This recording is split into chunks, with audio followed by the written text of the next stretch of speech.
Hello everyone, welcome back to Triple S. I hope you all are doing great. Myself Arshad Saag Chauhan and I'm your computer faculty at Triple S. And आज हमारे इस topic wise MCQ series का lecture number 6 है। सबसे पहले एक quick recap कर लेते हैं। अभी तक हम इस सीरीज में fundamentals of computers, computer memory, input and output devices, ports और हार्डवेयर एंड सॉफ्टवेयर जैसे मेजर टॉपिक्स पर बहुत ही शानदार और एग्जाम ओरिएंटेड एमसीक्यूज प्रैक्टिस कर चुके हैं। पिछली क्लास में जब हमने सीपीयू आर्किटेक्चर और हार्डवेयर के कुछ एडवांस टेक्निकल क्वेश्चन सॉल्व किए थे, तो मैंने कमेंट सेक्शन में देखा कि कुछ स्टूडेंट्स डर गए थे और बोल रहे थे कि सर ये तो बहुत टफ क्वेश्चंस हैं, जेकेएसएसबी इतना लेवल थोड़ी ना पूछता है वगैरह वगैरह।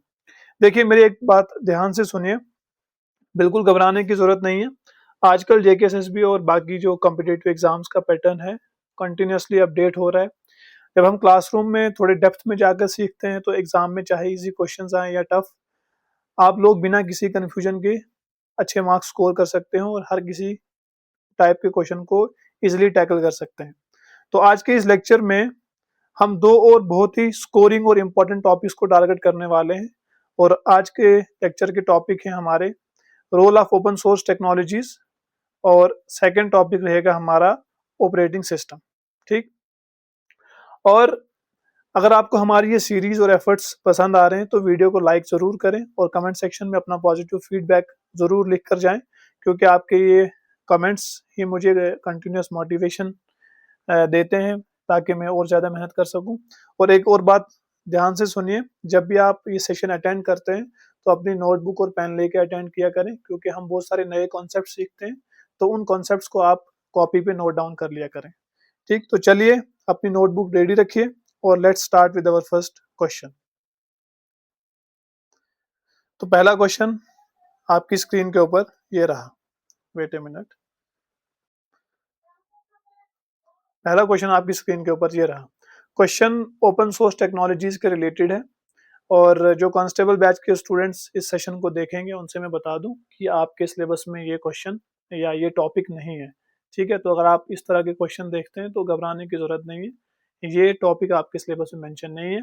बाकी जो एग्जाम्स हैं जैसे फाइनेंस अकाउंट असिस्टेंट का एग्जाम है, एसआई वगैरह, तो वहाँ पे ये टॉपिक मेंशन है। तो क्वेश्चन को पढ़िए और सॉल्व करने की कोशिश कीजिए। क्वेश्चन है ओपन सोर्स टेक्नोलॉजीज के ऊपर।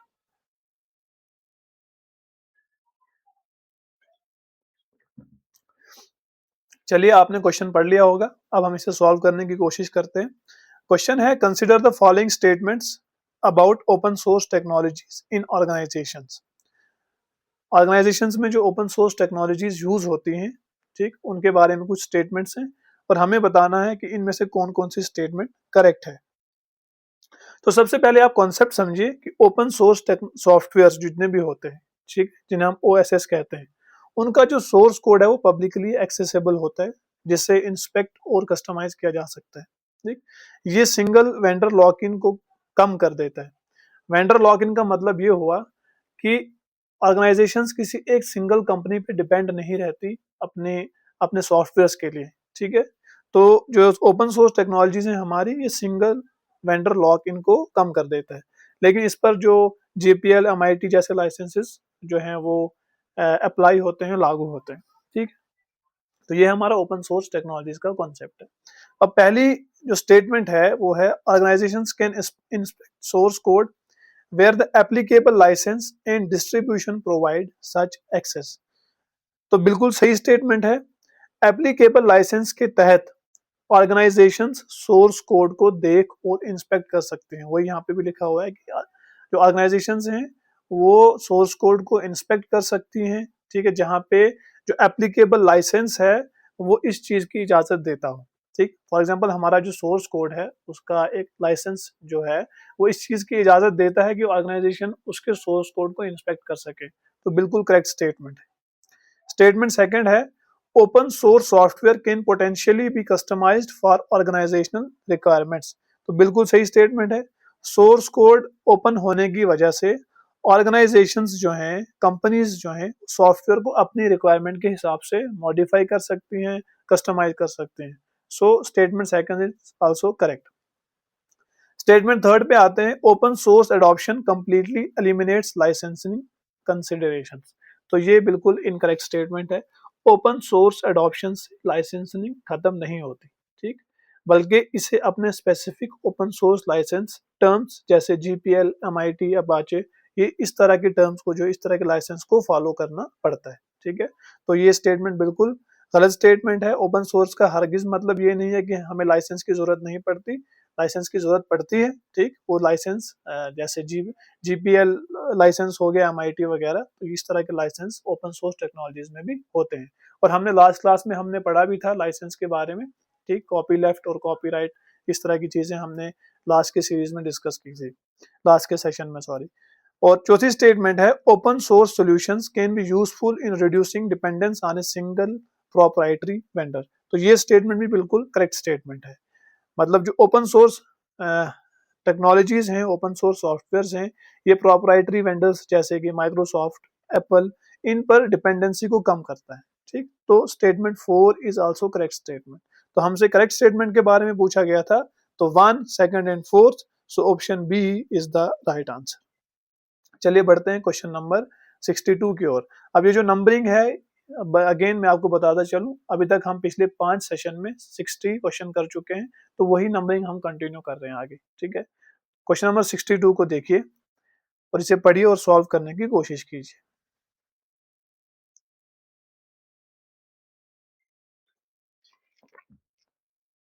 चलिए, आपने पढ़ लिया होगा। क्वेश्चन नंबर 62 है, which combination correctly represents technologies commonly associated with open source ecosystem। इनमें से दिए गए ऑप्शंस में से कौन सा कॉम्बिनेशन करेक्टली इस चीज को रिप्रेजेंट कर रहा है, ठीक है, उन टेक्नोलॉजीज को रिप्रेजेंट कर रहा है जिन टेक्नोलॉजीज को हम ओपन सोर्स इकोसिस्टम के साथ एसोसिएट करते हैं, ठीक है। तो सबसे पहले आप इस क्वेश्चन का कॉन्सेप्ट समझिए। देखिए, ओपन सोर्स इकोसिस्टम उन टेक्नोलॉजीज से बनता है जिनके सोर्स कोड ओपन है, ठीक है। आपने ओपन सोर्स टेक्नोलॉजीज में लैम्प स्टैक के बारे में पढ़ा होगा, फेमस लैम्प स्टैक, ठीक है। मतलब लिनक्स, अपाची, माईएसक्यूएल, पीएचपी, एक इसका परफेक्ट रियल एग्जांपल है, ठीक। ओपन सोर्स टेक्नोलॉजीज का परफेक्ट रियल एग्जांपल कौन सा है? लैम्प स्टैक, ठीक। हमने इसे क्लास में भी डिस्कस किया है, जो स्टूडेंट्स मुझसे पढ़े हुए हैं ट्रिपल एस पे, दे नो कि हमने role of open source technologies में लैम्प स्टैक को बहुत डिटेल में डिस्कस किया है, ठीक है। तो हमसे वही चीज पूछी गई है यहाँ पे। तो लैम्प स्टैक में क्या होता है, हम ऑपरेटिंग सिस्टम लिनक्स यूज करते हैं क्योंकि लिनक्स एक ओपन सोर्स ऑपरेटिंग सिस्टम है, ठीक। इसी तरह से जो हमारा अपाची एचटीटीपी सर्वर है, ये भी एक ओपन सोर्स वेब सर्वर है, इसका यूज करते हैं, ठीक।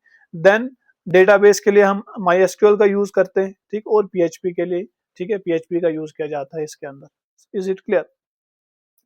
तो अब हमसे पूछा है कि इनमें से जो दिए गए ऑप्शंस हैं, इनमें से करेक्ट ऑप्शन कौन सा है जिसमें तीनों चीजें ओपन सोर्स, ठीक। तो पहला ऑप्शन है Linux, Apache HTTP server, my SQL. तो ये करेक्ट ऑप्शन है। इसमें तीनों ही जो चीजें हैं, तीनों ही टेक्नोलॉजीज हैं, ये ओपन सोर्स है, ठीक। लिनक्स ऑपरेटिंग सिस्टम जो है वो ओपन सोर्स होता है, अपाचे एचटीटीपी सर्वर ये भी ओपन सोर्स है, माई एसक्यूएल डेटाबेस ये भी ओपन सोर्स है। दूसरा ऑप्शन देखिए, विंडोज, आईएएस, माइक्रोसॉफ्ट एक्सेस, तो ये तीनों प्रोप्राइटरी सॉफ्टवेयर हैं, इनमें से कोई भी ओपन सोर्स सॉफ्टवेयर नहीं है। Mac OS, IAS, Oracle database ये भी प्रोप्राइटरी हैं, ये भी कोई ओपन सोर्स नहीं है, क्लोज सोर्स टेक्नोलॉजीज हैं। Windows server, MS word, power point ये भी क्लोज्ड सोर्स जो है टेक्नोलॉजीज। तो इनमें जो हमारी ओपन सोर्स टेक्नोलॉजीज है that is a Linux, Apache HTTP server और MySQL. Is it clear? चलिए बढ़ते हैं आप क्वेश्चन नंबर 63 की ओर। क्वेश्चन नंबर 63 को पढ़िए और सॉल्व करने की कोशिश कीजिए।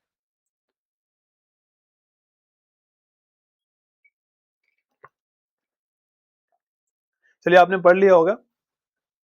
क्वेश्चन नंबर 63 है ऑपरेटिंग सिस्टम के ऊपर बेस्ड।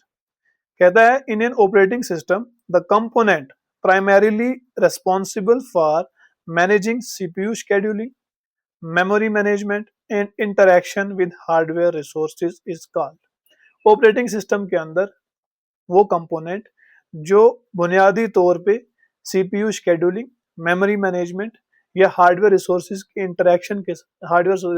साथ इंटरेक्शन के लिए यूज होता है, उस कंपोनेंट को क्या कहते हैं? अब देखिए, ऑपरेटिंग सिस्टम में दो कंपोनेंट होते हैं, ठीक है।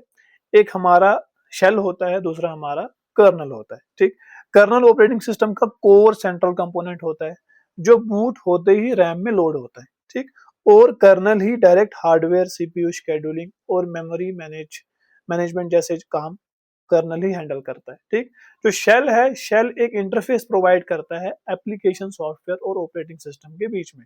ठीक है, अब वो जो हमारा इंटरफेस है वो कमांड लाइन इंटरफेस भी हो सकता है, ग्राफिकल इंटरफेस भी हो सकता है, जीयूआई भी हो सकता है। Is it clear? तो हार्डवेयर के साथ डायरेक्टली कौन इंटरेक्ट करता है? हमारा colonel. Is it clear?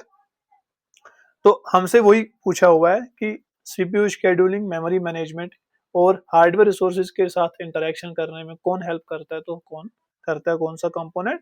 That is kernel. So option B is the right answer. जो शेल है, शेल यूजर और ऑपरेटिंग सिस्टम के बीच का इंटरफेस है। ठीक है, डायरेक्ट हार्डवेयर कोऑर्डिनेशन या ओवरऑल सीपीयू शेड्यूलिंग नहीं करता। और फाइल एक्सटेंशन, तीसरा इन्होंने ऑप्शन दिया हुआ है। फाइल एक्सटेंशन सिर्फ फाइल फॉर्मेट को आइडेंटिफाई करता है कि कौन सी फाइल कौन सी फॉर्मेट की है। कोई फाइल हमारी वर्ड फाइल है या पीडीएफ फाइल है या एक्सेल शीट है, व्हाटएवर। तो फाइल एक्सटेंशन का जो मेन काम होता है वो सिर्फ फाइल फॉर्मेट को आइडेंटिफाई करना होता है। और चौथा ऑप्शन है डिवाइस ड्राइवर ओनली। ठीक, तो डिवाइस ड्राइवर किसी स्पेसिफिक फिजिकल डिवाइस जैसे प्रिंटर ड्राइवर को चलाता है, पूरे सिस्टम मैनेजमेंट के लिए रिस्पॉन्सिबल नहीं होता। तो पूरे सिस्टम मैनेजमेंट के लिए जो कंपोनेंट रिस्पॉन्सिबल होता है ऑपरेटिंग सिस्टम का, that is kernel. Is it clear? चलिए आगे बढ़ते हैं क्वेश्चन नंबर 64 की ओर। क्वेश्चन नंबर 64 थोड़ा सा ट्रिकी क्वेश्चन है, थोड़ा सा सिनेरियो बेस्ड क्वेश्चन है, प्रैक्टिकल है। इसे पढ़िए और सॉल्व करने की कोशिश कीजिए।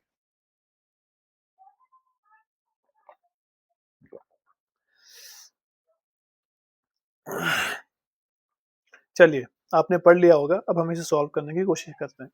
क्वेश्चन है, during peak registration hours on A JKSSB online portal server, the system administrator notices that CPU utilization drops near zero while hard disk activity spikes to 100%। मान लीजिए एसएसबी ने कोई फॉर्म ओपन करे, कोई वैकेंसी के form open करे। ठीक, और उस फॉर्म फिल करते टाइम, ठीक, जो एसएसबी साइट को चला रहा है बंदा, एडमिनिस्ट्रेटर, उसने ये चीज नोटिस की कि सीपीयू का यूटिलाइजेशन जो बिल्कुल जीरो हो गया, मतलब सीपीयू बिल्कुल भी यूटिलाइज नहीं हो रहा है। लेकिन जो उनका हार्ड डिस्क है, जहाँ पे डेटा सेव हो रहा है, जेकेएसएसबी पोर्टल का जो हार्ड डिस्क है जहाँ पे डेटा सेव हो रहा है सारे स्टूडेंट्स का, वो उसकी एक्टिविटी जो है वो 100% यूज हो रहा है हार्ड डिस्क। ठीक है, अब उसके बाद क्या हुआ? Operating system is constantly spending more time swapping memory pages between RAM and secondary storage than executing actual application process. अब जब हार्ड डिस्क एक्टिविटी 100% होगी, ऑपरेटिंग सिस्टम क्या कर रहा है? कॉन्स्टेंटली स्वैपिंग कर रहा है मेमोरी पेजेस को रैम और सेकेंडरी स्टोरेज के बीच। ठीक, बजाय इसके कि वो एक्चुअल में एप्लीकेशन प्रोसेसेस को एग्जीक्यूट करता, वो ये नहीं कर रहा है, बल्कि सिर्फ मेमोरी पेजेस को स्वैप कर रहा है रैम और सेकेंडरी स्टोरेज के बीच में। ठीक, क्योंकि सीपीयू की यूटिलाइजेशन जीरो है तो ऑब्वियसली एप्लीकेशन प्रोसेस तो एग्जीक्यूट नहीं होगा। Is it clear? अब पूछा है हमसे what system condition is occurring and how can it be resolve. अब हमसे पूछा है कि ये जो चीज हो रही है, कौन सी प्रॉब्लम हो गई है ऐसे सिस्टम के अंदर, ठीक, और इसको कैसे रिजॉल्व किया जा सकता है। अब देखिए, कॉन्सेप्ट को समझिए। अब कॉन्सेप्ट यह है कि सीवियर पेज फॉल्ट्स के कारण, ठीक, जब ऑपरेटिंग सिस्टम एग्जीक्यूशन छोड़कर सिर्फ रैम और डिस्क के बीच पेज स्वैपिंग में उलझ जाता है, तो सीपीयू यूटिलाइजेशन ड्रॉप और डिस्क एक्टिविटी 100% हो जाती है। Is it clear? और इसी कंडीशन को हम क्या कहते हैं? थ्रैशिंग कहते हैं। ठीक, थ्रैशिंग का मतलब क्या हुआ कि जब सीपीयू यूटिलाइजेशन क्या हो जाएगी? जीरो, और जो हमारा हार्ड डिस्क की एक्टिविटी है वो 100% हो जाती है। और ये चीजें किसके कारण होती हैं? चीजें सीवियर पेज फॉल्ट्स के कारण होती हैं। ठीक है, समझ गए? तो अब पहला ऑप्शन है memory deadlock resolve by deleting the system bias cash. तो मेमोरी डेडलॉक की वजह से तो नहीं हो रहा है। ठीक है, ये मेमोरी डेडलॉक तो बिल्कुल भी नहीं है, और बायस कैश डिलीट करने से स्वैपिंग का इशू रिजॉल्व नहीं होता। तो ये स्टेटमेंट गलत है, ये ऑप्शन गलत है। दूसरा ऑप्शन है थ्रैशिंग। अभी हमने ये चीज डिस्कस की। अब प्रॉब्लम क्या हो रही है? थ्रैशिंग की प्रॉब्लम हो रही है। किसके कारण? सीवियर पेज फॉल्ट्स के कारण। ठीक, सीपीयू यूटिलाइजेशन हमारा जीरो है, ठीक, और हार्ड डिस्क की एक्टिविटी 100% है। और अब क्या हो रहा है? जो हमारा ऑपरेटिंग सिस्टम है वो सिर्फ मेमोरी पेजेस को स्वैप कर रहा है रैम एंड सेकेंडरी स्टोरेज के बीच में, और इसी कंडीशन को हम क्या कहते हैं, थ्रैशिंग। तो इसको कैसे रिजॉल्व किया जाएगा, इसको रिजॉल्व कर सकते हैं हम एक्स्ट्रा रैम ऐड करने से या मल्टी प्रोग्रामिंग को कम करने से, ठीक है। तो resolve by increasing physical RAM capacity और reducing the degree of multi program. Is it clear? तो option B is the right answer. ठीक, चलिए आगे बढ़ते हैं क्वेश्चन नंबर 65 की ओर। कैश कोहेरेंसी फॉल्ट ये भी नहीं है और पाइपलाइन हजार्ड तो ये भी नहीं है, बिल्कुल ठीक है, दोनों इनकरेक्ट ऑप्शन है। Cache coherency multi core processors के कैशे सिंक्रोनाइजेशन से रिलेट करता है, और pipeline hazard CPU instruction execution delay होता है, रैम डिस्क स्वैपिंग इशू नहीं होता। तो ये दोनों ऑप्शन भी नहीं है, so correct option is thrashing. चलिए आगे बढ़ते हैं क्वेश्चन नंबर 65 की ओर। क्वेश्चन नंबर 65 को पढ़िए और सॉल्व करने की कोशिश कीजिए।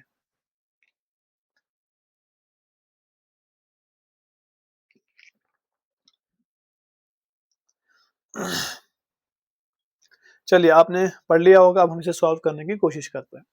क्वेश्चन नंबर 65 है, which of the following statements regarding Linux are correct. ठीक, लिनक्स ऑपरेटिंग सिस्टम के रिलेटेड कौन सी स्टेटमेंट करेक्ट है। ठीक, तो सबसे पहले आप इस चीज को समझिए, अभी हमने पहले भी डिस्कस किया कि लिनक्स जो है एक open source operating system kernel है जिसे मॉडिफाई और रीडिस्ट्रीब्यूट किया जा सकता है। ठीक, कंप्लीट ऑपरेटिंग सिस्टम बनाने के लिए कर्नल के साथ यूटिलिटी सॉफ्टवेयर पैकेज किए जाते हैं जिन्हें लिनक्स डिस्ट्रीब्यूशन या डिस्ट्रोस कहते हैं। Is it clear? उसी के रिलेटेड जो हमसे पूछा हुआ है, पहली स्टेटमेंट है Linux is associated with open source software ecosystem. बिल्कुल सही बात है, अभी हमने पहले डिस्कस किया कि जो ओपन सोर्स इकोसिस्टम का बेस्ट एग्जांपल क्या है, लैम्प स्टैक, और लैम्प स्टैक में एल इज फॉर लिनक्स। तो लिनक्स क्या है, एक ओपन सोर्स सॉफ्टवेयर इकोसिस्टम है। दूसरी स्टेटमेंट है लिनक्स कैन बी मॉडिफाइड और distributed subject to its applicable license term. बिल्कुल सही स्टेटमेंट है। अब जबकि लिनक्स ओपन सोर्स सॉफ्टवेयर है, ठीक, तो इसके कोड को जो है डिस्ट्रीब्यूट भी किया जा सकता है। Is it clear? उसे मॉडिफाई भी किया जा सकता है ना, ओपन सोर्स लाइसेंस टर्म्स के अकॉर्डिंग। तो ये स्टेटमेंट भी बिल्कुल सही है। तीसरी स्टेटमेंट है Linux is exclusively a word processing application. तो ये इनकरेक्ट स्टेटमेंट है। लिनक्स एक ऑपरेटिंग सिस्टम है, एक सिस्टम सॉफ्टवेयर है, ठीक, ना कि कोई application software. Is it clear? तो ये स्टेटमेंट इनकरेक्ट है। चौथी स्टेटमेंट है लिनक्स डिस्ट्रीब्यूशंस में package the Linux kernel with additional software. अभी मैंने हम पहले आपको कॉन्सेप्ट में बताया था कि डिस्ट्रॉस जिसे हम कहते हैं, जब हम लिनक्स कर्नल के साथ एडिशनल यूटिलिटी सॉफ्टवेयर को जोड़ते हैं उसको क्या कहते हैं, डिस्ट्रॉस। जैसे उबंटू, फेडोरा, ठीक, लिनक्स कर्नल को जीयूआई और यूटिलिटी एप्लीकेशंस के साथ पैकेज करके बनाए जाते हैं। ठीक, तो लिनक्स डिस्ट्रीब्यूशंस जो है लिनक्स कर्नल के साथ अटैच किए जा सकते हैं। Is it clear? तो statement 4 is also correct. So हमसे करेक्ट स्टेटमेंट पूछा हुआ था, तो statement 1, 2 and 4 are correct. So option B is the right answer, 1, 2 and 4। चलिए क्वेश्चन नंबर 66 की ओर बढ़ते हैं। क्वेश्चन नंबर 66 को पढ़िए और सॉल्व करने की कोशिश कीजिए।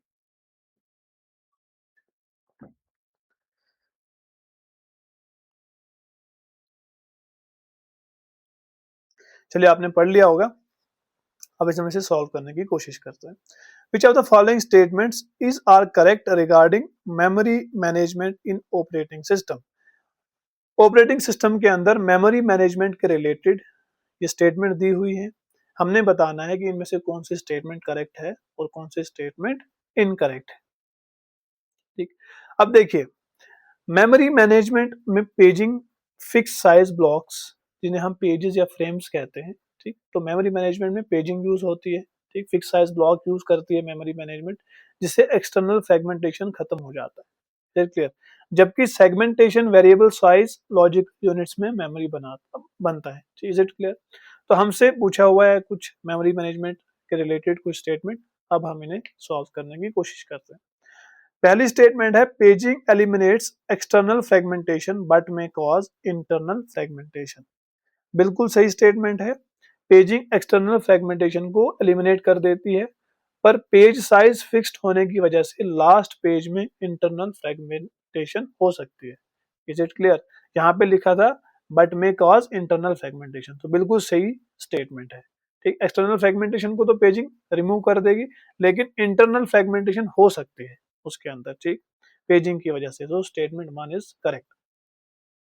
स्टेटमेंट सेकंड देखिए, segmentation divides memory into fix size blocks. Incorrect statement है।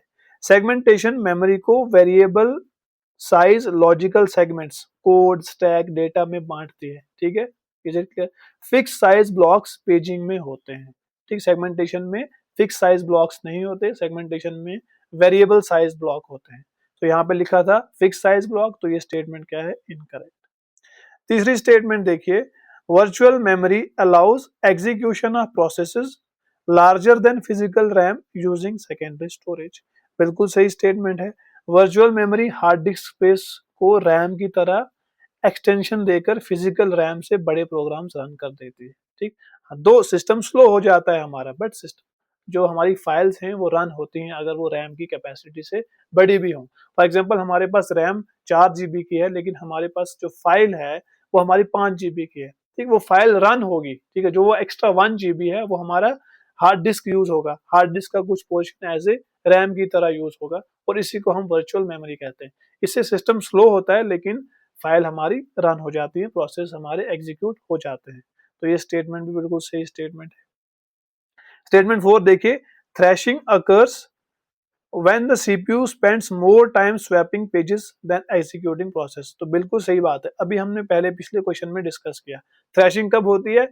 जब एक्चुअल प्रोसेस जो है वो एग्जीक्यूट ना हो, एक्चुअल एप्लीकेशन प्रोसेस ना हो, ठीक, सिर्फ स्वैपिंग होती रहे, रैम और सेकेंडरी स्टोरेज के बीच में पेजेस की स्वैपिंग होती रहे, मेमोरी पेजेस की, तो उस चीज को हम थ्रैशिंग कहते हैं। तो ये स्टेटमेंट भी बिल्कुल सही स्टेटमेंट है। तो हमसे करेक्ट स्टेटमेंट के बारे में पूछा था, तो statement 1, 3 and 4 are correct, so option A is the right answer. चलिए आगे बढ़ते हैं क्वेश्चन नंबर 67 की ओर। 67 को पढ़िए और सॉल्व करने की कोशिश कीजिए।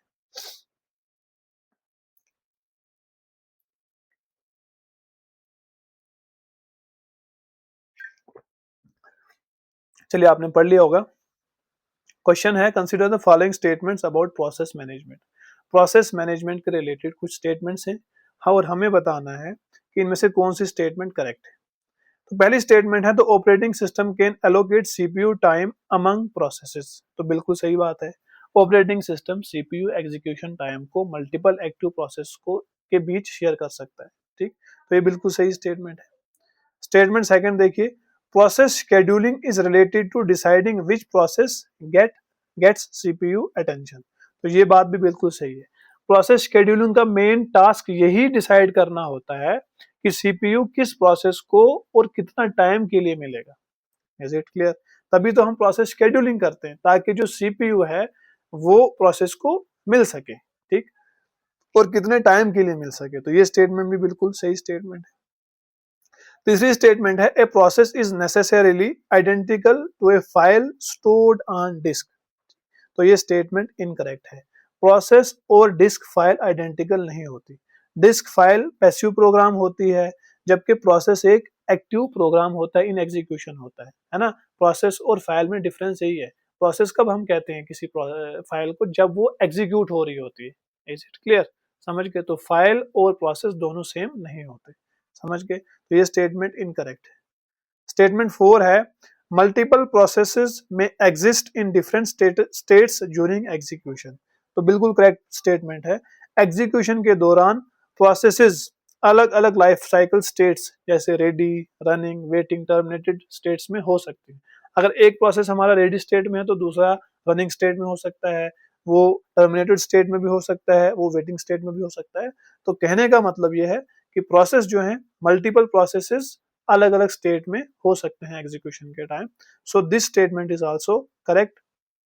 स्टेटमेंट 4, तो हमसे करेक्ट स्टेटमेंट पूछी थी, तो statement 1, 2 and 4 are the correct statement. So option B is the right answer, 1, 2 and 4। चलिए आगे बढ़ते हैं क्वेश्चन नंबर 68 की ओर। क्वेश्चन नंबर 68 को पढ़िए और सॉल्व करने की कोशिश कीजिए।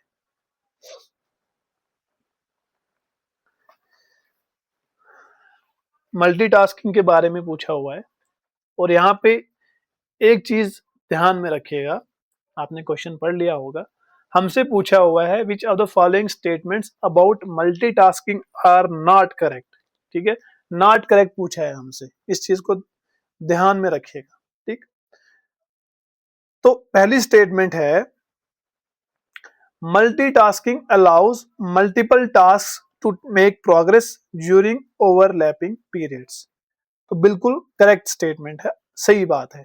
मल्टीटास्किंग टाइम शेयरिंग से ओवरलैपिंग टाइम पीरियड्स में मल्टीपल टास्क को प्रोग्रेस करने देती है। Is it clear?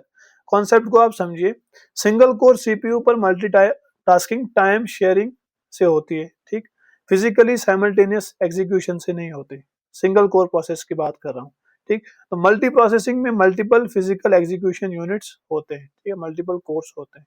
पहली स्टेटमेंट हमसे क्या कह रही है कि मल्टीटास्किंग जो है, मल्टीटास्किंग से मल्टीपल टास्क जो हैं वो ओवरलैपिंग पीरियड्स के टाइम पे प्रोग्रेस कर सकते हैं। तो बिल्कुल सही बात है, मल्टीटास्किंग टाइम शेयरिंग से ओवरलैपिंग टाइम पीरियड्स में मल्टीपल टास्क को प्रोग्रेस करने देती है।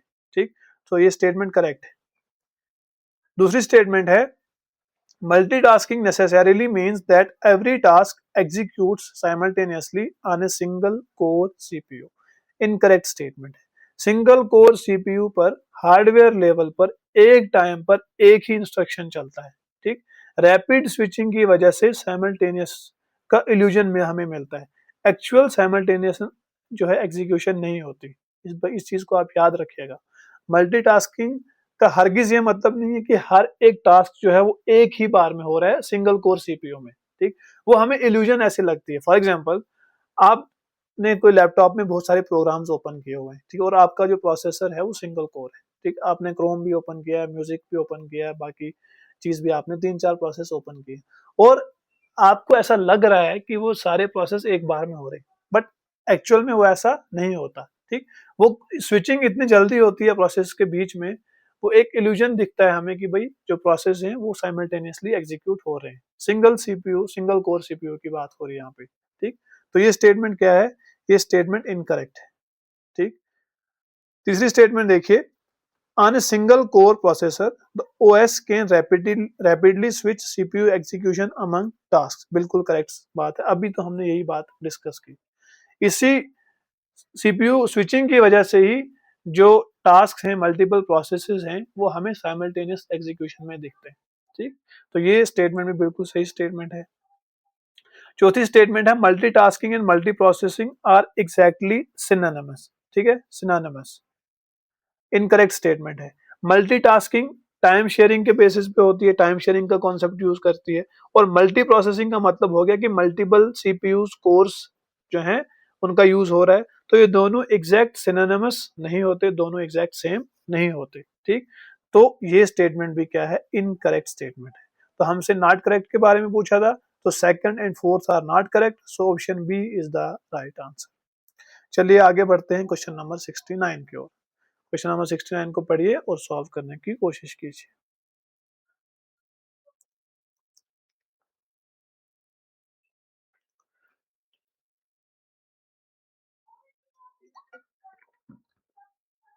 चलिए, आपने पढ़ लिया होगा। क्वेश्चन है which of the following statements regarding process management is are not correct. Process management के रिलेटेड कौन सी स्टेटमेंट करेक्ट नहीं है? ठीक है, तो पहली स्टेटमेंट है a process in waiting state is ready to execute but waiting for CPU allocation. तो ये स्टेटमेंट इनकरेक्ट स्टेटमेंट है। वेटिंग स्टेट में प्रोसेस इनपुट आउटपुट कंप्लीशन का वेट करता है, सीपीयू एलोकेशन का वेट नहीं करता। सीपीयू एलोकेशन का वेट रेडी स्टेट में होता है ना। अगर आपने प्रोसेस लाइफ साइकिल पढ़ी होंगी, प्रोसेस स्टेट लाइफ साइकिल पढ़ी होंगी, तो रेडी स्टेट का मतलब होता है उसमें प्रोसेस सीपीयू एलोकेशन का वेट कर रहा है। वेटिंग या ब्लॉक स्टेट का मतलब होता है प्रोसेस किसी इनपुट आउटपुट इवेंट कंप्लीशन का वेट कर रहा है। ठीक, तो यहाँ पे स्टेटमेंट कह रही है कि प्रोसेस अगर वेटिंग स्टेट में है तो इसका मतलब ये है कि वो सीपीयू एलोकेशन का वेट कर रहा है एग्जीक्यूट होने के लिए। तो ऐसा नहीं होता है। ठीक, जब प्रोसेस वेटिंग स्टेट के अंदर होता है वो इनपुट आउटपुट इवेंट कंप्लीशन का वेट कर रहा होता है। ठीक, तो ये स्टेटमेंट इनकरेक्ट है। दूसरी स्टेटमेंट है context switching involves saving the state of the current process and loading the state of the next process. बिल्कुल सही बात है। कॉन्टेक्स्ट स्विचिंग में सीपीयू करंट प्रोसेस की रजिस्टर स्टेट सेव करके नेक्स्ट प्रोसेस की सेव्ड स्टेट लोड करता है, और कहाँ पे, पीसीबी के अंदर, प्रोसेस कंट्रोल ब्लॉक के अंदर, है ना। प्रोसेस कंट्रोल ब्लॉक हमारा एक डेटा स्ट्रक्चर है जहाँ पे एक प्रोसेस की स्टेट, प्रोसेस की आईडी, सब कुछ सेव होता है। तो कॉन्टेक्स्ट स्विचिंग के टाइम पे जो स्टेट, करंट प्रोसेस की स्टेट होती है वो कहाँ पे सेव हो जाती है, पीसीबी के अंदर, ठीक। और नेक्स्ट प्रोसेस की स्टेट जो है वो लोड हो जाती है। तो ये स्टेटमेंट सही स्टेटमेंट। स्टेटमेंट थर्ड देखिए, a zombie process has completed execution but still has an entry in the process table. ये भी बिल्कुल सही बात है। ज़ोंबी प्रोसेस वो प्रोसेस होता है जिसके एग्जीक्यूशन कंप्लीट होने के बाद भी पेरेंट प्रोसेस के clean up task process table में एंट्री बची रहती है। Is it clear? तो ये बात भी बिल्कुल सही बात है। तो हमसे नॉट करेक्ट के बारे में पूछा था, तो नॉट करेक्ट इसमें कौन सी स्टेटमेंट है, सिर्फ statement one. So option A is the right answer, only one. चलिए आगे बढ़ते हैं क्वेश्चन नंबर 70 की ओर। 70 को पढ़िए और सॉल्व करने की कोशिश कीजिए।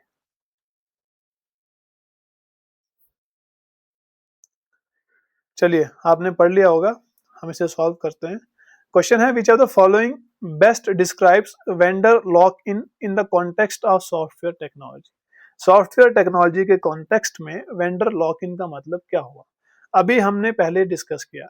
वेंडर लॉक इन का मतलब होता है कि जब हम किसी एक कंपनी पे डिपेंड करते हैं, ठीक है, सॉफ्टवेयर वगैरह के लिए, टेक्नोलॉजीज या इकोसिस्टम किसी भी चीज के लिए, जब हम किसी एक कंपनी पे डिपेंड करते हैं, किसी एक वेंडर पे डिपेंड करते हैं, जिससे माइग्रेशन करना डिफिकल्ट हो जाता है, एक कंपनी से स्विच करना डिफिकल्ट हो जाता है, इस चीज को क्या कहा जाता है, वेंडर लॉक-इन। ठीक, एक ऐसा सिनेरियो जहां कस्टमर एक वेंडर के प्रोप्राइटरी सॉफ्टवेयर या इकोसिस्टम पर इतना डिपेंडेंट हो जाता है कि दूसरे वेंडर पर स्विच करना हाई कॉस्ट और कॉम्प्लेक्सिटी के कारण बहुत मुश्किल हो जाता है। Is it clear?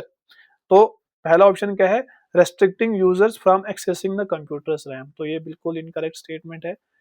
Vendor lock in का हरगिज मतलब ये नहीं है कि यूजर को कंप्यूटर की रैम यूज ना करने दी जाए। ठीक। दूसरी स्टेटमेंट है, dependence on a particular vendors product, technologies और इकोसिस्टम मेकिंग माइग्रेशन डिफिकल्ट। तो हाँ जी, ये बात बिल्कुल सही है। वेंडर लॉक इन का यही मतलब होता है, जब हम किसी पर्टिकुलर वेंडर के प्रोडक्ट पे या उनकी टेक्नोलॉजीज पे या उनके इकोसिस्टम पे डिपेंड करने लग जाते हैं, इतना डिपेंड करने हो जाते हैं कि हमें माइग्रेट करना क्या हो जाता है, difficult. So this is correct definition. तीसरी स्टेटमेंट है, preventing multiple users from logging into an operating system. बिल्कुल भी सही बात नहीं है, इनकरेक्ट स्टेटमेंट है। Restricting software from accessing the internet, ये भी इनकरेक्ट स्टेटमेंट है। वेंडर लॉक इन का मतलब ये नहीं हुआ कि इंटरनेट ही यूज ना करने दिया जाए या सॉफ्टवेयर को रेस्ट्रिक्ट कर दिया जाए इंटरनेट के एक्सेस करने से। ठीक, so option B is the right answer. चलिए आगे बढ़ते हैं क्वेश्चन नंबर 71 की ओर।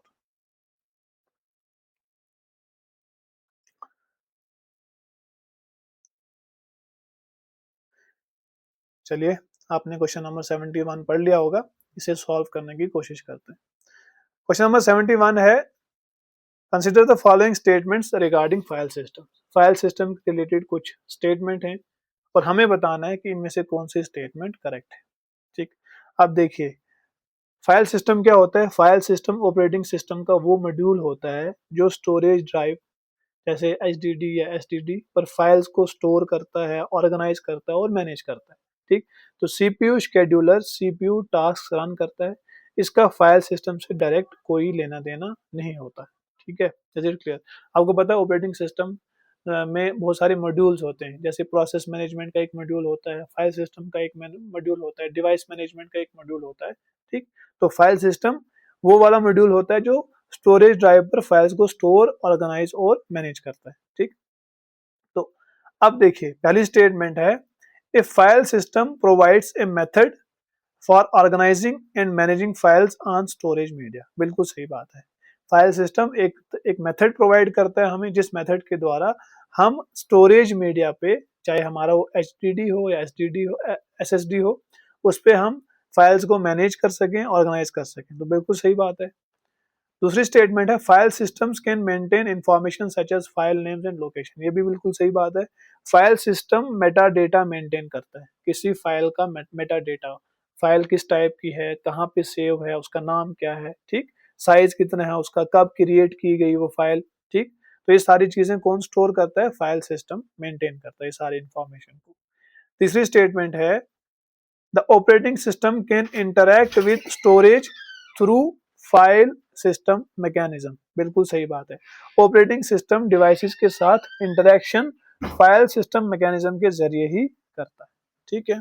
तो ये स्टेटमेंट भी बिल्कुल सही स्टेटमेंट है। स्टेटमेंट 4 है a file system is identical to the CPU scheduler, बिल्कुल इनकरेक्ट।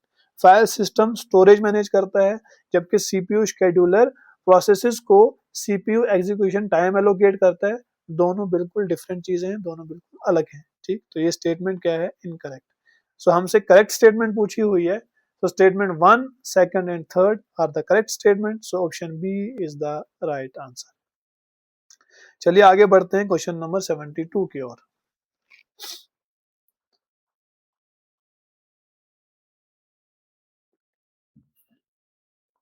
चलिए आपने 72 क्वेश्चन पढ़ लिया होगा, हम इसे सॉल्व करने की कोशिश करते हैं। क्वेश्चन नंबर 72 है in operating system theory which of the following is the most precise definition of deadlock. Operating system theory के हिसाब से सबसे प्रिसाइज डेफिनेशन डेडलॉक की क्या हो सकती है। अब आप क्वेश्चन को समझिए, कॉन्सेप्ट को समझिए।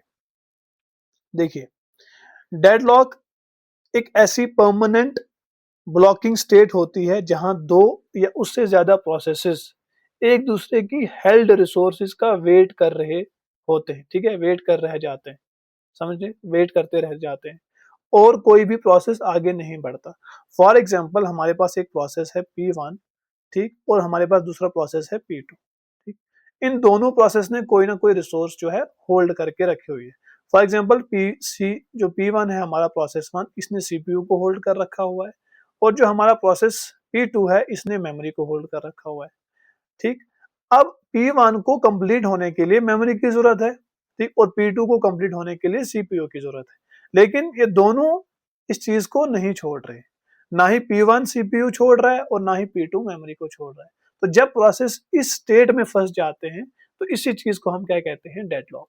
इसको आप ऐसे समझिए, सिंपल एग्जांपल से, कभी नहीं भूलेगी आपको।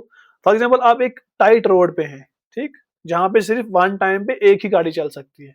अब यहाँ से भी एक गाड़ी गई, इस तरफ से भी, ये हमारी रोड है, ठीक, टाइट रोड है, वन वे है, यहाँ से भी एक गाड़ी आई और यहाँ से भी एक गाड़ी आई, ठीक है। अब ना ही ये गाड़ी पीछे हट रही है और ना ही वो गाड़ी पीछे हट रही है, तो सिचुएशन यहाँ पे क्या आ गई, डेडलॉक की सिचुएशन आ गई, ठीक। अब आगे जाने के लिए या तो इसको पीछे हटना पड़ेगा या तो इसको पीछे हटना पड़ेगा, ठीक। तो इसी सिचुएशन को हम क्या कहते हैं, डेडलॉक।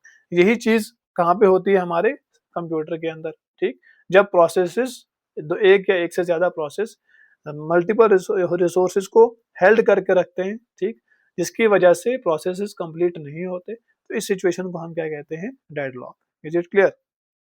तो पहला ऑप्शन है वो क्या है, a situation where CPU utilisation drops to 0 due to lack of processes, ये बिल्कुल इनकरेक्ट है, ठीक है। प्रोसेसेस का ना होना सीपीयू आइडल स्टेट कहलाता है, ठीक है, डेडलॉक नहीं। जब सीपीयू के पास कोई भी प्रोसेस ना हो एग्जीक्यूट करने के लिए तो उस सिचुएशन को हम क्या कहेंगे, सीपीयू आइडियल स्टेट, ठीक है, आइडल स्टेट। दूसरी है, ऑप्शन है, a situation where two or more processes are each waiting indefinitely for a resource held by another process in the same set and none can be proceed। बिल्कुल सही बात है, अभी मैंने आपको समझाया कि एक ऐसी सिचुएशन जहां दो या दो से ज्यादा प्रोसेस वेट कर रहे होते हैं रिसोर्सेज का, ठीक, जो कि उन्होंने हेल्ड करके रखी हुई हो, पकड़ के रखी हुई है, ठीक, और दोनों में से कोई भी एक आगे प्रोसीड नहीं हो रहा, एग्जीक्यूट नहीं हो रहा, तो इसी सिचुएशन को क्या कहा जाता है, deadlock. So option B is the right answer. तीसरा ऑप्शन है, a situation where a process is terminated abnormally due to a segmentation fault, ठीक। तो इस चीज को हम क्या कहते हैं, segmentation fault memory access violation होता है जिससे प्रोसेस क्रैश हो जाता है हमारा, ठीक। चौथा ऑप्शन है, a situation where the operating system runs out of the physical memory. Memory खत्म होने को आउट ऑफ मेमोरी OOM या थ्रैशिंग कह सकते हैं, ठीक, इसे डेडलॉक नहीं कहते हैं। तो डेडलॉक मैंने आपको बताया, एक ऐसी सिचुएशन जहां दो या दो से ज्यादा प्रोसेस रिसोर्स को हेल्ड करके रखते हैं और दोनों में से एक भी आगे प्रोसीड नहीं हो रहा होता। So option B is the right answer. चलिए आगे बढ़ते हैं क्वेश्चन नंबर 73 की ओर। क्वेश्चन नंबर 73 को पढ़िए और सॉल्व करने की कोशिश कीजिए।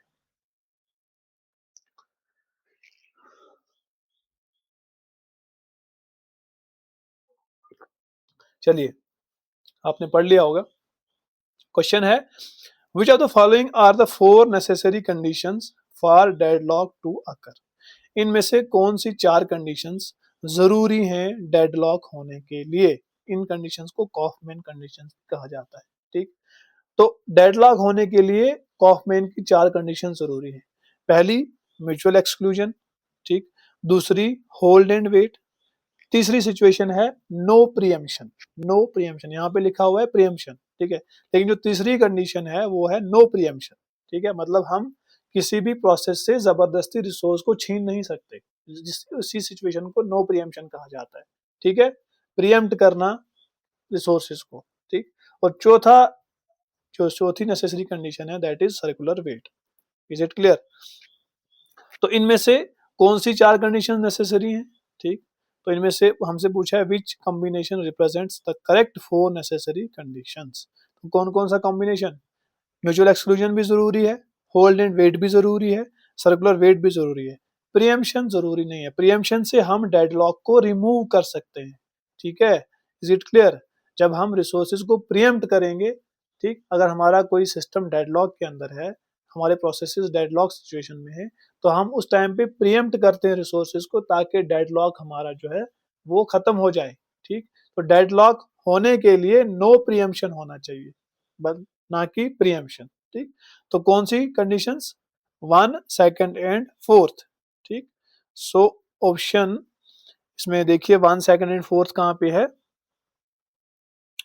यहाँ पे हमारे पास ऑप्शन में वन, सेकंड एंड फोर्थ किसी ऑप्शन में नहीं है।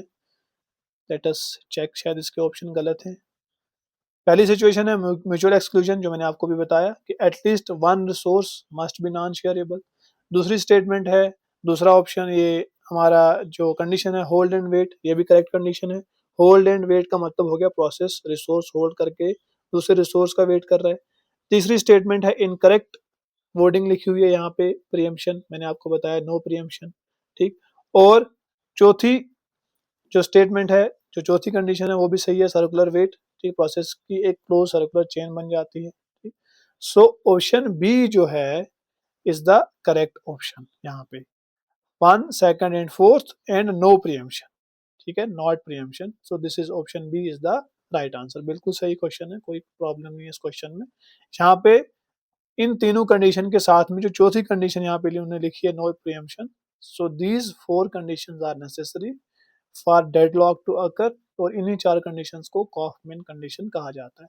यहाँ पे लिखा हुआ था प्रियम्पशन, प्रियम्पशन से डेडलॉक रिमूव होता है, डेडलॉक नहीं होता। ठीक, डेडलॉक होने के लिए नो प्रियम्पशन का होना जरूरी है। Is it clear? So option B is the right answer. चलिए आगे बढ़ते हैं क्वेश्चन नंबर 74 की ओर।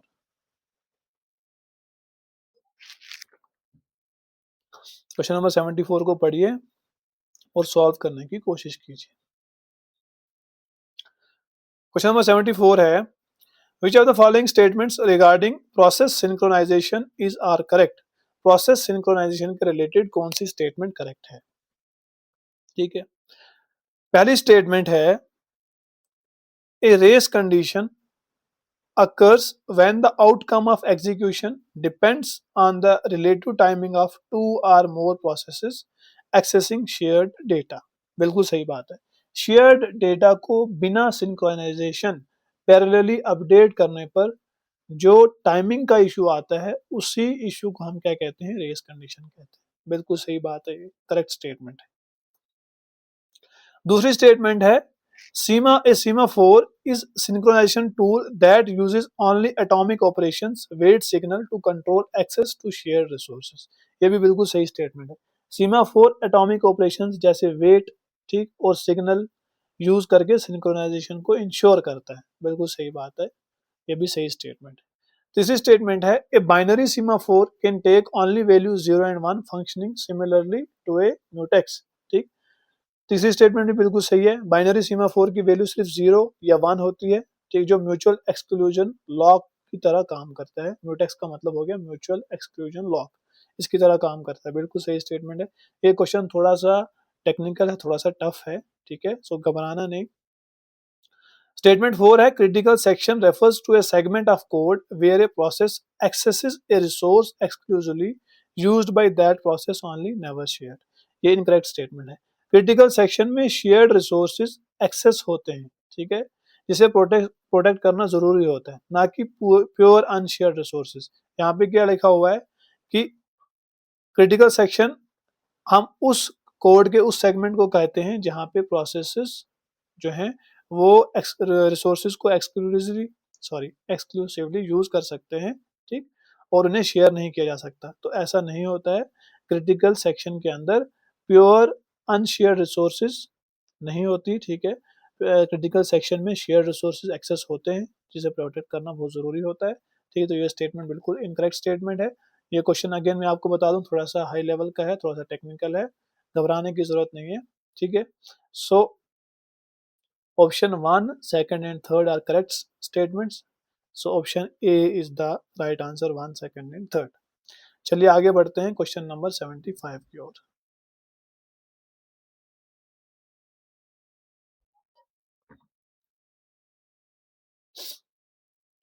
क्वेश्चन नंबर 75 आपने पढ़ लिया होगा। क्वेश्चन नंबर 75 है, which are the following statements regarding CPU scheduling algorithms are incorrect. इनमें से कौन सी स्टेटमेंट सीपीयू शेड्यूलिंग एल्गोरिदम्स के रिलेटेड इनकरेक्ट है? हमसे इनकरेक्ट पूछा हुआ है, इनकरेक्ट। तो पहली स्टेटमेंट है first come first served FCFS scheduling algorithm can lead to convoy effect where short processes wait behind long process, ठीक है। तो बिल्कुल सही बात है। एफसीएफएस में बड़ा प्रोसेस पहले आ जाए तो छोटे प्रोसेस को वेट करना पड़ता है, और इसी चीज को हम क्या कहते हैं? कॉन्वॉय इफेक्ट, ठीक। जब एक बड़ा प्रोसेस आ जाए तो उसकी प्रायोरिटी बढ़ जाती है, फर्स्ट कम फर्स्ट सर्व में शॉर्ट प्रोसेसेस को वेट करना पड़ता है। सो ये बिल्कुल सही बात है। दूसरी जो स्टेटमेंट है, shortest job first scheduling is always non pre-emptive and can never be implemented in pre-emptive form. ये इनकरेक्ट बात है। SJF shortest job first pre-emptive भी हो सकता है, ठीक है, समझ गए। स्टेटमेंट में यहाँ पे लिखा है can never be implemented in preventive form, ठीक है, तो ये गलत बात है। शॉर्टेस्ट जॉब फर्स्ट को हम प्रीएम्प्टिव फॉर्म में भी इम्प्लीमेंट कर सकते हैं, ठीक, तो ये स्टेटमेंट गलत है। तीसरी स्टेटमेंट देखिए, round robin scheduling performance depends heavily on the chosen time quantum too small a quantum increases context switching overhead. ये बिल्कुल सही बात है। राउंड रॉबिन में क्वांटम छोटा होने पर रैपिड कॉन्टेक्स्ट स्विचिंग होती है, जिससे ओवरहेड बढ़ जाता है ना, बिल्कुल सही बात है। अब देखिए, जब हम वो हमारे पास बहुत सारे प्रोसेस होंगे, तो हम जब प्रोसेसेस को क्या करेंगे, छोटे छोटे टाइम क्वांटम दे देंगे, छोटे छोटे टाइम स्लाइस देंगे, ठीक है। उस टाइम स्लाइस खत्म होने पर कॉन्टेक्स्ट स्विचिंग होती रहेगी, है ना। फॉर एग्जांपल एक प्रोसेस को कुछ सेकंड दिए हमने, तो उस सेकंड में अगर वो प्रोसेस एग्जीक्यूट नहीं हुआ, ठीक, तो दूसरे प्रोसेस पे शिफ्ट हो जाएगा, ठीक। अगर उसको जो टाइम स्लॉट दिया हुआ हमने दूसरे प्रोसेस को, अगर वो भी कंप्लीट नहीं हुआ तो तीसरे प्रोसेस पे शिफ्ट हो जाएगा। इससे क्या होगा, इससे जो कॉन्टेक्स्ट स्विचिंग का ओवरहेड है, कॉन्टेक्स्ट स्विचिंग का जो बर्डन है वो क्या हो जाएगा, बढ़ जाएगा, कॉन्टेक्स्ट स्विचिंग बढ़ जाएगी, ठीक है। Is it clear? तो ये स्टेटमेंट क्या है, बिल्कुल सही स्टेटमेंट है। स्टेटमेंट 4 देखिए, priority scheduling can lead to starvation where low priority processes may never execute. This is often mitigated by aging. तो ये बात भी बिल्कुल सही बात है। लो प्रायोरिटी प्रोसेसेस का वेट टाइम बढ़ने से स्टारवेशन होता है, जिससे एजिंग, टाइम के साथ प्रायोरिटी बढ़ाना, ठीक है, उस चीज से हम जो है सॉल्व कर सकते हैं, ठीक। तो option A is the right answer. हमसे पूछा हुआ है इनकरेक्ट स्टेटमेंट, ठीक, तो इनकरेक्ट हमारे पास सिर्फ सेकंड है, तो option A is the right answer. चलिए आगे बढ़ते हैं क्वेश्चन नंबर 76 की ओर। क्वेश्चन नंबर 76 को पढ़िए और सॉल्व करने की कोशिश कीजिए।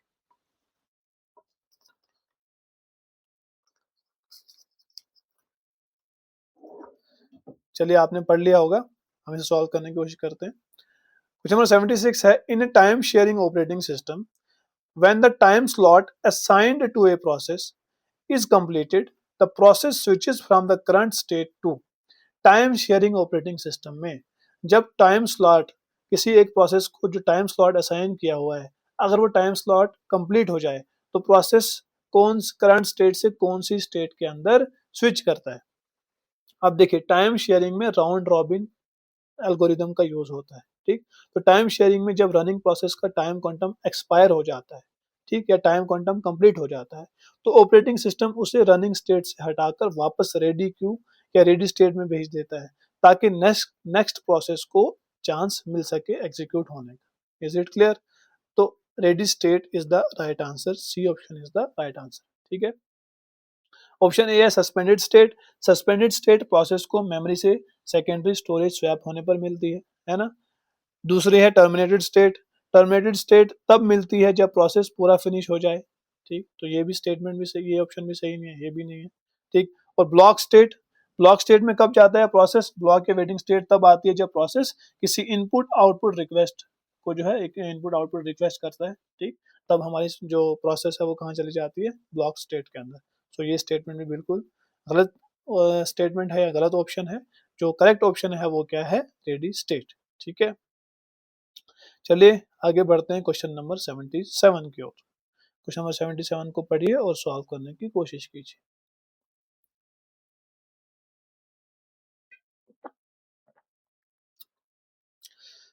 चलिए आपने पढ़ लिया होगा, अब हम इसे सॉल्व करने की कोशिश करते हैं। Consider the following statements regarding spooling and buffering input output management techniques in operating system. Spooling और buffering input output management techniques के रिलेटेड कुछ स्टेटमेंट दिए हैं, उनके हमें बताना है कौन सी स्टेटमेंट करेक्ट है। सबसे पहले आप इस कॉन्सेप्ट को समझिए। जो स्पूलिंग है ना, spooling simultaneous peripheral operations online, इसकी एब्रीविएशन होती है। स्पूलिंग जो है वो डिस्क स्पेस को यूज करती है, ठीक है, और मल्टीपल प्रोसेसेस को एक साथ जॉब्स सबमिट करने देती है। कौन, स्पूलिंग। जैसे मल्टीपल यूजर्स एक साथ प्रिंटर को कमांड भेजते हैं, ठीक। बफरिंग में क्या होता है, बफरिंग मेन मेमोरी को यूज करती है, रैम को यूज करती है। Is it clear? तो ये चीज आप ध्यान में रखिएगा। पहला ऑप्शन है spooling simultaneous peripheral operations online uses secondary disk storage as a buffer area to queue jobs for slow peripheral devices such as print queues। बिल्कुल सही बात है। अब देखिए बहुत सारे, एक प्रिंटर को बहुत सारे कंप्यूटर से कमांड जाती है, ठीक है। अब वो वहां पे जो टेक्निक यूज होती है कौन सी होती है, स्पूलिंग, ठीक। स्पूलिंग क्योंकि डिस्क का यूज करती है। Is it clear? तो इसलिए वहां पे मल्टीपल प्रोसेस को एक साथ जॉब सबमिट करने में हेल्प हो जाती है, ठीक। तो यही ये चीज यहाँ पे भी लिखी हुई है कि स्पूलिंग जो है वो सेकेंडरी डिस्क स्टोरेज का यूज करती है एज ए बफर एरिया, ठीक है। बफर जहाँ पे टेम्परेरी जो है वो डेटा स्टोर होता है, ठीक है, जॉब्स को क्यू करने के लिए, स्लो पेरिफेरल डिवाइसेस के लिए जैसे कि प्रिंटर वगैरह, ठीक है। तो ये करेक्ट स्टेटमेंट है। दूसरी स्टेटमेंट है buffering overlaps input output operations of a single process with its data processing bye storing data temporary in main memory, ठीक। तो ये स्टेटमेंट भी बिल्कुल करेक्ट स्टेटमेंट है। बफरिंग में मेन मेमोरी का यूज करती है, ठीक है। तो बफरिंग में मेन मेमोरी में टेम्पररी डेटा स्टोर करके इनपुट आउटपुट और सीपीयू प्रोसेसिंग को ओवरलैप करती है, ठीक। तो ये स्टेटमेंट भी बिल्कुल सही स्टेटमेंट है। वही लिखा हुआ है यहाँ पे कि बफरिंग जो है वो इनपुट आउटपुट ऑपरेशंस को ओवरलैप करती है किसी सिंगल प्रोसेस के with its data processing bye storing data temporary in the main memory. तीसरी स्टेटमेंट है spooling requires direct physical hardware lockouts that prevent multiple processes from submitting jobs concurrently. Incorrect statement है। Spooling concurrent job submission को नहीं रोकती है, ठीक है, बल्कि मल्टीपल प्रोसेसेस बिना किसी लॉकआउट के एक साथ प्रिंट क्यू में जॉब्स ऐड कर सकते हैं, ठीक। स्पूलिंग का यही तो फायदा है, ठीक, क्योंकि वहां पे क्या होता है, डिस्क का यूज होता है, तो उसकी वजह से जो जॉब्स हैं वो कंकरेंटली सबमिट हो सकते हैं। सो this is also, sorry, this is incorrect statement, ठीक है। तो हमसे क्या पूछा हुआ था कि इनमें से कौन सी स्टेटमेंट करेक्ट है। So statement 1 and statement 2 are correct. So option A is the right answer. Is it clear? चलिए आगे बढ़ते हैं क्वेश्चन नंबर 78 की ओर। 78, क्वेश्चन नंबर 79 और क्वेश्चन नंबर 80, ये आपके लिए तीनों क्वेश्चन। आप सब लोग इन तीनों क्वेश्चंस का आंसर कमेंट सेक्शन में जरूर दीजिएगा, ठीक है। 78 है कि रेस्पॉन्स टाइम का मतलब क्या हुआ रियल टाइम ऑपरेटिंग सिस्टम के कॉन्टेक्स्ट में, और स्वैपिंग का मतलब क्या होता है मेमोरी मैनेजमेंट के अंदर, ये हमने पढ़ लिया अभी। उसके बाद कौन सी फाइल सिस्टम यूज होती है मॉडर्न विंडोज ऑपरेटिंग सिस्टम के अंदर। तो ये तीनों क्वेश्चंस आपके लिए असाइनमेंट है, इन्हें सॉल्व करने की कोशिश कीजिए और इनका आंसर कमेंट सेक्शन में जरूर दीजिएगा, ठीक है। और इसी के साथ में मैंने ये आंसर की यहाँ पे लगा दी हुई है, आप इसे बाद में भी देख सकते हो। और इसका लिंक सॉरी इस का पीडीएफ आपको ट्रिपल एस टेलीग्राम चैनल पे मिल जाएगा। So don't forget to join triple S Telegram channel, ठीक है। Is it clear? और आप ट्रिपल एस को इंस्टाग्राम पे भी फॉलो कर सकते हैं फॉर लेटेस्ट अपडेट्स। और इसी के साथ if you have any doubts regarding anything you can ask me on my Instagram, this is my Instagram handle. यहाँ पे आप मुझसे अपने डाउट्स पूछ सकते हो किसी भी क्वेश्चन के रिलेटेड। इससे पहले की भी जो 5 सेशन हमने किए हुए हैं आप उनको भी जाके देखिए। कहीं पे भी कोई डाउट आता है you can ask me on my Instagram, you can ask me on my email as well, ठीक है। एंड पढ़ते रहिए, keep revising, keep working hard. Thank you and have a nice day. Meet you in the next session. Till then, take care.